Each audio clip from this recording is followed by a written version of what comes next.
tokkotti qarshii 22 kaasee hanga qarshii 4,200 hojjechuu akka dandeessan beektu. Maaliin hojjettu, akkamitti hojjettu? Viidiyoo kana taasisuu hanga dhumaatti ilaalaa. Jaallatamtoota hordoftoota maatii keenya hundi keessanuu nageenyi kiyya bakka jirtanutti isin haa qaqqabu jecha viidiyoo paartii 1 isin hojjedhe irratti namoonni baay'een paartii 2 hin barbaanna, haala ittiin hojii sana hojjennu hin barbaanna akka jettanitti paartii 2 isinii qabadhee dhufeen jira. Viidiyoo kana eegaluu keessaniin dura laayikii, koomentii, sabskiraayib gochuun eegalaa. Yaada qabdan ammallee dabalaatii koomentii jala nuuf kaa'aa. Viidiyoon kun namoota biraa akka ga'uuf sirriitti kooppi liinkii godhaa, sirriitti sheerii godhaa. Manni kun isin fayyadaa. Nootikeeshinii oonii godhadhaatii viidiyoo kana osoo walitti hin kutiin hanga dhumaatti ilaalaa fixaa.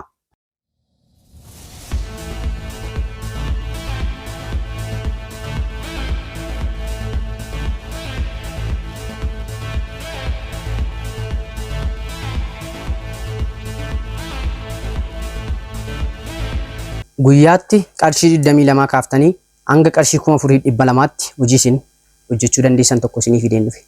Hojiin kunis Infinite Power jedhama. Profaayilii koo jala liinkiin isaanii jira. Akkasuma haala ittiin hojii kana hojjettan sirriitti na hordofaa. Viidiyoo kana hanga dhumaatti ilaalaa. Kabajamtootaa fi jaallatamtoota hordoftoota maatii Asad Faamilii hundi keessanii jechuudha. Akkam jirtu nageenyi kiyya bakka jirtanutti isin haa qaqqabu jecha kaleessa kan nuti waliin laallee paartii 1 waa Infinite Power muraasa laallee turre. Akkasuma namoonni baay'een ilaaltanii paartii 1 ilaaltanii turtanii. Namni paartii 1 ilaallee paartii 2 faayidaa isaan qabu sabskiraayibii gochuun laayikii godhaatii. Paartii 1 gara piroofaayilii kiyyaa keessa gadi seenuudhaan paartii 1 ilaalaa. Hadhammoo kan nuti ilaallu Infinite Power erga galmoofnee kaanee akkamitti hojii hojjennaa kan jedhu irratti ilaallaa jechuudha. Infinite Power erga galmoofnee kaanee akkamitti hojii hojjennaa kan jedhu irratti ilaallaa jechuudha. Infinite Power galmoofnee erga aktiivii godhannee hojii hojjechuudhaaf maaltu nu barbaachisaa? Akkamitti immoo piroodaaktii bituu dandeenya? Akkasumallee isa malee immoo namoota akkamitti affeeruu dandeenya? Galii keenya akkamitti guddisuu dandeenya kan jedhu irratti waliin ilaallaa jechuudha. Duraan dursaa gara fuula moobaayilii keessanii deebitu. Itti aansitanii gara teelegiraamaa dhuftu jechuudha. Gara teelegiraamaa erga dhuftanii bakka kana dhuftu, bakka sarchii kana dhuftanii gubbaa jechuudha. Bakka sarchii dhuftanii Asad Faamilii jettanii barreessitu. Asad Faamilii lakkoofsa tokko jettanii barreessitu jechuudha. Erga barreessitanii booda chaanaalii akkasii isinii fidaa jechuudha. Chaanaalii akkamii? Kunoo gubbaadhuma irratti isinii fida. Akka kanatti isinii fida gubbaadhuma irratti. Ergasii kana xuxxanii gadi seentu jechuudha. Kana xuxxanii yeroo gadi seentanii hojii adda addaa jira. Hojii adda addaa akkasuma waa Infinite Power illee ni jira. Keessaa kan Infinite Power barbaaddanii xuxxanii gadi seentu jechuudha. Erga xuxxanii gadi seentanii haala kanaan isinii fidaa jechuudha. Haala kanaan yeroo isinii fide maal gootu isin? Sila banattanii qabdu miti paartii 1 irratti ilaalleerra haala ittiin banan, haala ittiin aktiivii godhannu, qarshii keenya galchinee aktiivii godhannu paartii 1 irratti ilaalleerra. Kun immoo paartii 2 gatii ta'ennaan loogiin goona. Sila banannee hojii hojjetaa turre gatii ta'ennaan loogiin yeroo goone akkanatti barbaadee nu fidaa jechuudha. Nuti miseensa gatii ta'ennaan ammaaf akka kanatti nu fidaa. Maaliin godhaa? Lakkoofsa bilbilaa kootiif koodiin itti naqaa jechuudha. Erga lakkoofsa bilbilaa koodii itti naqee booda haala kanaan naa fidaa. Haala kanaan yeroo naa fiduu maal hojjennaa kan jedhudha. Amma kan nuti ilaallu jechuudha. Infinite Power erga galmooftee qarshii galchitee qaallettiitti ergitee booda yookiin daaniyaatti ergitee booda akkam viidiyoo paartii 1 irratti hojjedhe sirriitti daqiiqaa 14 sirriitti hanga dhumaatti ilaaltee erga itti ergitee booda maal godha Infinite Power? Qarshiin 500 kee dhufee asirra sii galaa jechuudha. Bakka kam?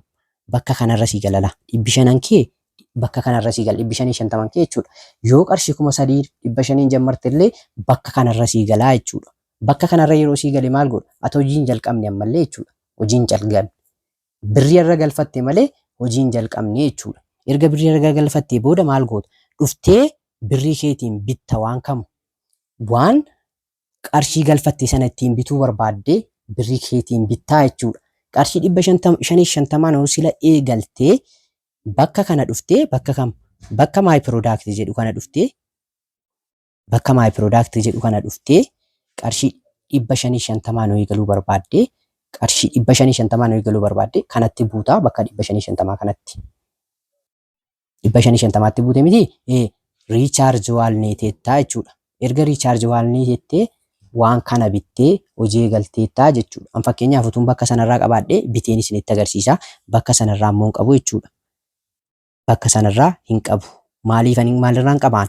Baalaansii irraan qaba. Utuun ka'ee bitachuu barbaade baalaansii irraan bitaa jechuudha.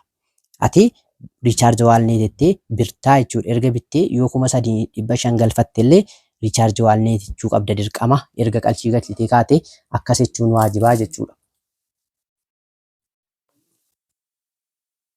Tole erga akkas jettee booda maal godhaa? Hin bittaa bakka kamitti sii lakkaa'aa dhufe? Bakka kamitti sii lakkaa'aa sitti fakkaate? Kunoo bakka kanatti sii lakkaa'a. Bakka kanatti tootaalii bakka jedhu akkasuma today economy point bakka jedhu kanatti sii lakkaa'a jechuudha. Yeroo bakka kanatti sii lakkaa'u ati guyyaatti wanti hojjettu qarshii kee deebistee fudhachuudhaaf guyyaatti my product kan jedhu kanarra seenta. Guyyaa guyyaadhaan namoota affeeruu yoo barbaadde bakka kanatti xuxa. Namoota affeeruurraa qarshii hanga argamu immoo ilaalla waliin nama tokko yoo affeerte qarshii hangam akka argattu waliin ilaalla gatii ta'ennaan hamma kan nuti ilaallu hojiidhuma isaa durbicha birrii keenya deebisnee haala ittiin fudhannu jechuudha.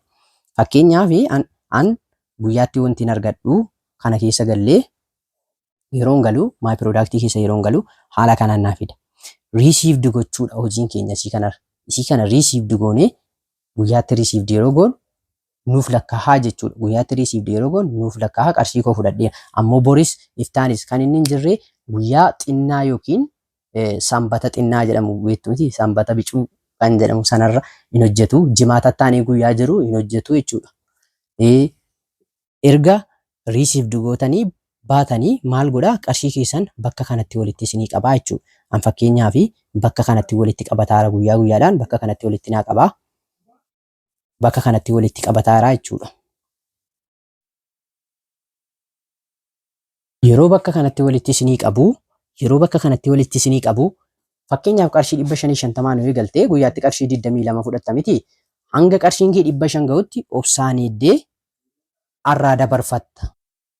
Obsaan eeddee qarshiin kee 500 darbeennaan arraa dabarfachuu dandeessa. Garuu baalaansiin kee 500 darbuu qabaa jechuudha.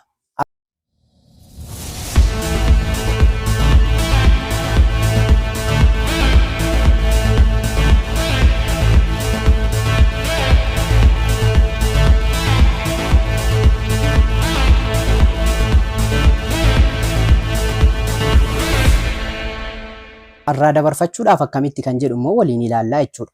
Arraa dabarfachuudhaan akkamitti kan jedhu. Fakkeenyaaf an qarshii 2,270 wayiin irraa qabaa. Akkan itti baafattanu isinitti agarsiisa rakkoon qabu.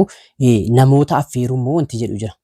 Namoota affeeruudhaan qarshii 550 kaaftanii hanga qarshii 4,200 asitti wanti nuti jedhaa turre viidiyoo waannaan keenya asirratti.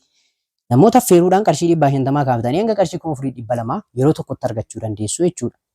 Akkamitti yoo jettanii nama fakkeenyaaf nama birrii 550 galmaa'u yoo argattanii birrii 550 isinii lakkaa'aa jechuudha. Bakka kana gadi xuxxanii jechuudha.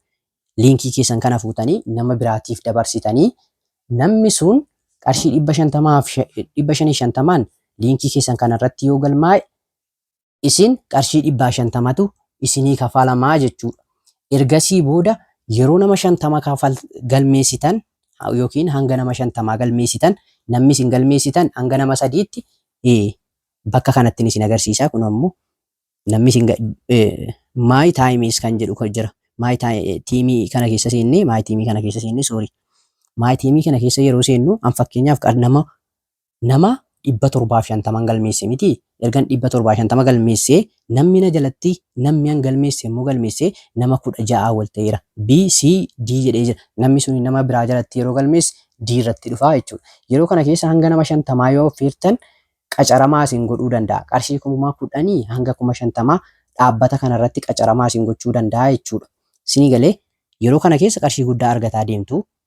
Qarshii guddaa argataa deemtu. Waa'ee kan nuti ilaalaa jirru waa invaayitii irratti miti amma waa invaayitiiti. Invaayitii akka kanatti affeertu jechuudha. Hojii nuti hojjennu maay piroodaaktii keessa gallee guyyaatti maay piroodaaktii keessa gallee riisiivdi gochuu bichaa jechuudha. Riisiivdi godhutanii birrii keessa walitti qabattu guyyaa guyyaadhaan. Itti aansitanii amma erga qarshiin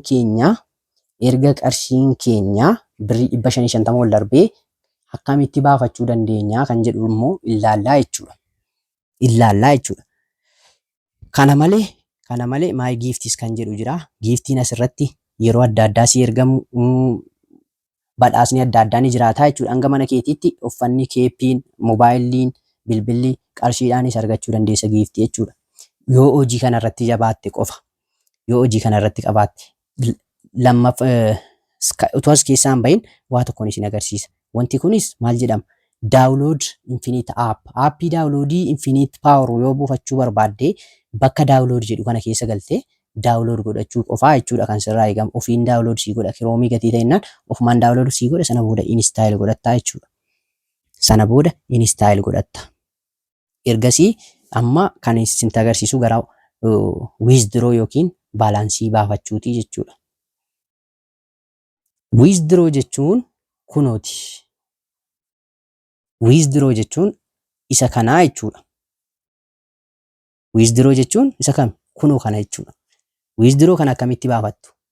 Wiizdiroo yeroo gootanii haala kanaan isinii fidaa. Qarshii meeqarraa qabduu jedha. Qarshii 2000 miti? Qarshii 2272 bakka kanarratti bakka ammaawuntii jettu kanarratti barreessitu bakka miinimamii ammaawuntii jettu kanatti.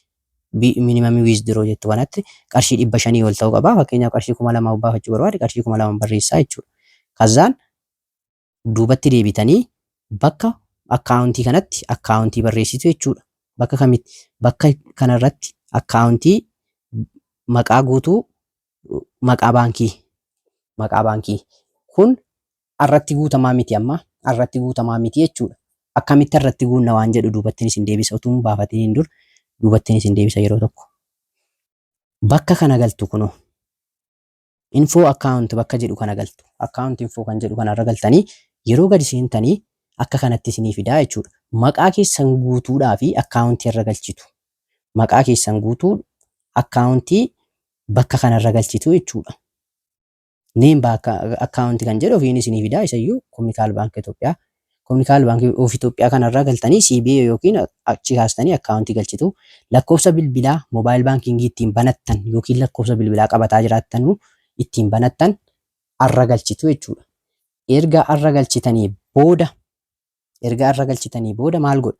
Bakka wiizdiroo jettu kana yeroo isiniin fiddan iddoo kanarratti biin akkaawunti neem, baankii neem, akkaawunti neem kan jedhu irratti isinii fida. Sana booda wiizdiroo kan jedhu bicha tuquudha qarshii keessan asirra galchitanii jechuudha. Qarshii keessan asirra galchitanii wiizdiroo kan jedhu bicha tuquudha. Ilaala. Wanti isiniin galle yoo jiraate koomentii irratti na gaafachuu dandeessu. Sirriitti gaafii hanga barbaaddan na gaafachuu dandeessu jechuudha koomentii irratti. Fakkeenyaaf asirra jirra. Lakkoofsa bilbilaa asittan galchaa. Maqaa koo kan akkaawuntii irra jiru guutuu asittan galchaa. Baankiin ofumaaf naa fidaa isa kana tuttuu. Sana booda kunoo baank akkaawunta kan jedhu kanarratti akkaawuntii keessan galchitu jechuudha. Ilaala. Dursa ilaala sirriitti na ilaalaa xiyyaanii isinitti agarsiisa. Bakka kanarratti maqaa guutuu lakkoofsa bilbilaa bakka akkaawunta kan jedhu kanarratti bakka akkaawuntiinumaa kunoo. Ishee sana booda akkaawuntii keessan dogongora osoo tokko hin dogongoriin bakka kanarratti galchitu jechuudha. Erga akkaawuntii osoo hin dogongoriin bakka kanarratti galchitanii booda amma sirriitti na hordofaa. Duubatti deebitanii wiizdiroodhuma narra deebi'ee isinitti agarsiisaa jira jechuudha. Wiizdiroodhuma narra deebi'ee duubatti deebitanii wiizdiroo kan jedhu kana fuutu jechuudha. Fakkeenyaaf hojiin biraa immoo kana keessaa hojiin baay'een itti argamu ni jira. Amma kan nuti dhaane qarshii galfannee hojii hojjennee birrii akka itti baafannu galii keenya guddifachuudhaaf wanna jedhu irratti immoo paartii waanii ilaalaati. Paartii tuudhaa kun paartii sirii irratti immoo galii keenya guddifachuu kan jedhu tokko isinii fideen dhufaa. Viidiyoo kana laayikii godhaa. Mana kana sabiskiraayibii, koomentii yaadarra keessan koomentii irra nuu godhaa. Viidiyoo kana namoota biraa akka qaqqabuuf illee namoota biraatiif illee miseensa keessan illee yeroo affeertan viidiyoo kana fayyadamtanii yookiin liinkii kanatti ergitanii akkan miseensi keessan galmaa gochuu dandeessu jechuudha. Viidiyoon akkuma isin ilaaltanii fixxanii ammallee paartii 3 ni qaba. Paartii 3 kana argachuudhaaf dirqama kun vaariyaalii ba'u qaba. Laayikii godha, komentii akkasuma mana kana sabiskiraayibii godha. Viidiyoon kun akka namoota biraa qaqqabuuf koppii liinkii gochuu hin dagatina. Sirriitti illee sheerii godha. Miseensi keessan haaraan yeroo dhufe illee liinkii kana itti ergaati. Miseensi keessan akka waan kana hubatuuf ittiin affeeraa. Ammallee itti fufa. Paartii 3 immoo maali yoo jettanii akkaataa qarshii guddaa itti argachuu dandeenya. Fakkeenyaaf qarshii 550 eegallee qarshii guddaa itti argachuu dandeessan tokkoon isinii fudhee dhufa paartii 3 irratti. Isa malee hojii tokkoon kana bicha miti kan inni qabu. Hojii biraallee ni qaba. Akkamitti garee irratti hojjennu, akkamitti badhaasa fudhan, wanna jedhu irratti paartii 3 irratti isinii hojjedhaa jechuudha.